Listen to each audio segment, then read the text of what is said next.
बिस्मिल्लाहिर्रहमानिर्रहीम। अस्सलाम वालेकुम। उम्मीद है आप सब लोग ठीक होंगे, खैरियत से होंगे।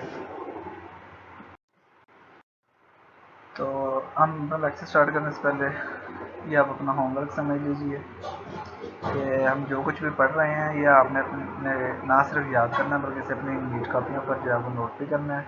जब आपके स्कूल्स ओपन होंगे तो तब यही आपका होमवर्क जो है वो रिटर्न फॉर्म में चेक होगा और इसके साथ साथ आपके जो फर्स्ट टर्म के एग्ज़ाम होंगे वो भी इसी सिलेबस में से होंगे। तो पिछले लेक्चर में हमने बात की, जो चैप्टर 1 था वो हमारा कंप्लीट हो चुका था और हमने उसकी एक्सरसाइज जो है वो भी कंप्लीट कर ली थी। तो उसमें से कुछ स्टूडेंट्स के क्वेश्चन थे, उनके मैंने आंसर दे दिए थे उन्हें। उम्मीद है कि बाकी 5 स्टूडेंट्स को भी एक्सरसाइज क्लियर हो गई होगी। तो आज हमारा जो सेकंड चैप्टर है वो हम स्टार्ट करने जा रहे हैं। तो जैसा कि आपको नज़र भी आ रहा होगा कि चैप्टर 2 जो है ये अबाउट सेल डिवीजन है कि सेल्स जो है बॉडीज़ में, किसी भी जानदार की बॉडी में जो सेल्स मौजूद होते हैं वो किस तरह से डिवाइड होंगे। आपने अक्सर देखा होगा कि हमारी बॉडी जो है वो आहिस्ता आहिस्ता ग्रो करती है, हम आहिस्ता आहिस्ता बड़े होते जाते हैं। तो अगर हम किसी भी चीज़ को को हमने इंक्रीज करना हो, उसका साइज जो है उसको ग्रो करना हो, बढ़ना हो, तो इसका मतलब ये होगा कि हम उसके अंदर जो सेल्स मौजूद हैं वो डिवाइड मतलब वो ज़्यादा हो रहे होंगे पहले से, तो उनकी तादाद ज़्यादा बढ़ रही होगी। तो आखिर सेल्स जो है, जो नए सेल्स हैं वो कहाँ से आ रहे हैं, वो तो हम इस सारी चीज़ें जो हैं, ये सारी चीज़ें हम पढ़ेंगे इस चैप्टर में, जिसका नाम है सेल डिवीजन। इसके अलावा एक और चीज़ जो अहम है इस चैप्टर में वो है कि आपने अक्सर देखा होगा कि जो छोटे बच्चे होते हैं ये हम उनकी जो अपीयरेंस है, उनकी जो शक्ल है वो अक्सर उनके माँ बाप से जो है वो मिलती जुलती होती है। तो आखिर ये जो रिजेम्बलेंस है, यानी ये जो बच्चे अपने माँ बाप से जिनकी शक्ल जो है रिजेंबल यानी कि मिल रही होती है, यह कैसे मुमकिन है कि बच्चों की जो शक्ल है, जो जो उनकी अपीयरेंस है वो अपने माँ बाप से मिलती है। तो इस चीज़ को हम हेरिडिटी कहते हैं और हेरिडिटी के बारे में हम डिटेल से जो है इस चैप्टर के अंदर वो आने वाले लेक्चर में भी डिस्कस करते रहेंगे।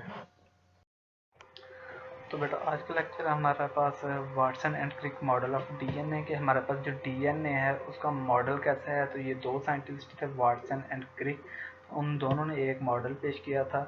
अब हमने इसके इन मॉडल के जो है वो इम्पोर्टेंट पॉइंट्स, जो मेन पॉइंट्स जो हैं, अब हम उसको अभी रीड करने वाले हैं।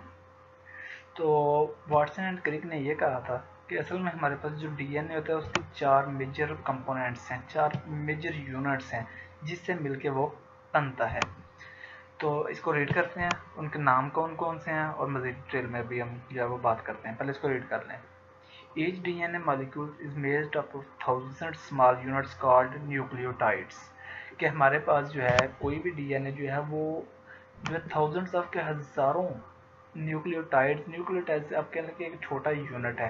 न्यूक्लियो हज़ारों जो है वो न्यूक्लियोटाइड्स से मिलकर बनता है। ये बिल्कुल ऐसे ही है जिस तरह हमारी बॉडी जो है वो नंबर ऑफ सेल्स से मिलकर बनती है। तो नंबर ऑफ सेल्स जो है वो करोड़ों की तादाद में हो सकते हैं इंसानी बॉडी के अंदर। इसी तरह जो हमारा डीएनए है वो भी हज़ारों न्यूक्लियोटाइड से मिलकर बनता है। और अब ये जो न्यूक्लियोटाइड्स हैं इनकी 4 मेजर टाइप्स हैं, ये 4 तरह के होते हैं हमारी बॉडी में।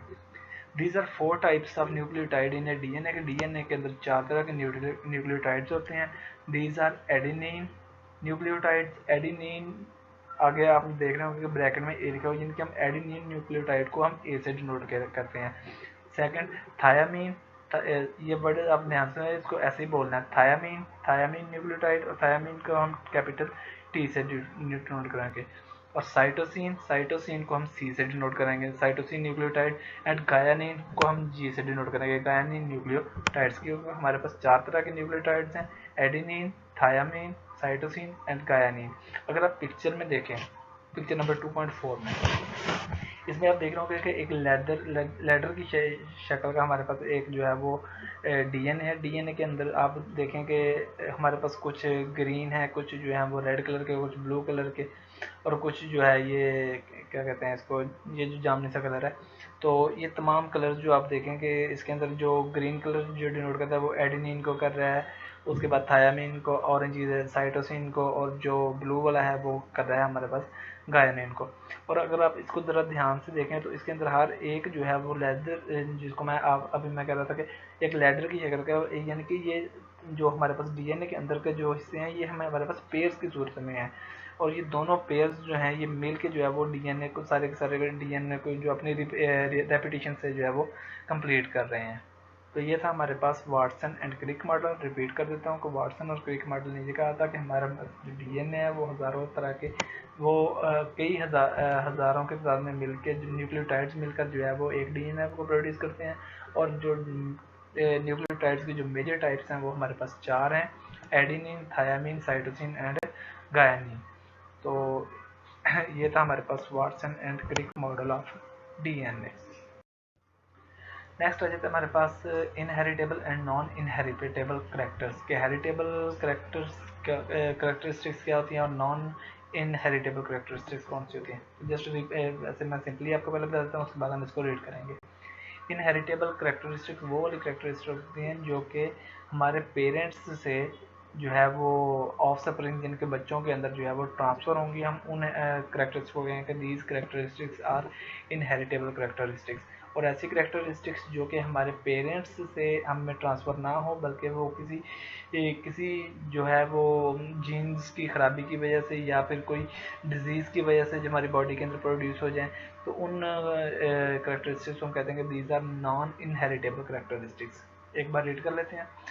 Such characters that are transferred from one generation to the next generation offspring are called inheritable characteristics। ऐसी characteristics जो कि हमारे पेरेंट्स से अगली जनरेशन यानी कि बच्चों में ट्रांसफ़र होंगे, उन करेक्टर्स को हम कहेंगे inheritable characteristics.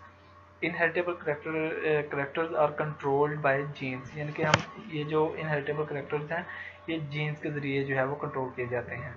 Next, many characters of parents are not transferred to their offspring because these are not developed by genes. Such as characters are called non-inheritable characters। ऐसी characters जो कि बच्चों में पेरेंट्स में के जरिए ट्रांसफ़र ना हो उनका उन करेक्टर्स को हम कहेंगे non inheritable characters. For example, if a body organ of a person is lost or weaken due to the disease, this character is not transferred to his or her children's. के ऐसे characters जो कि बच्चों में किसी बीमारी की वजह से या जीन्स की खराबी की वजह से प्रोड्यूस हो जाए, उन करेक्टर्स को हम कहेंगे कि these are non inheritable characters.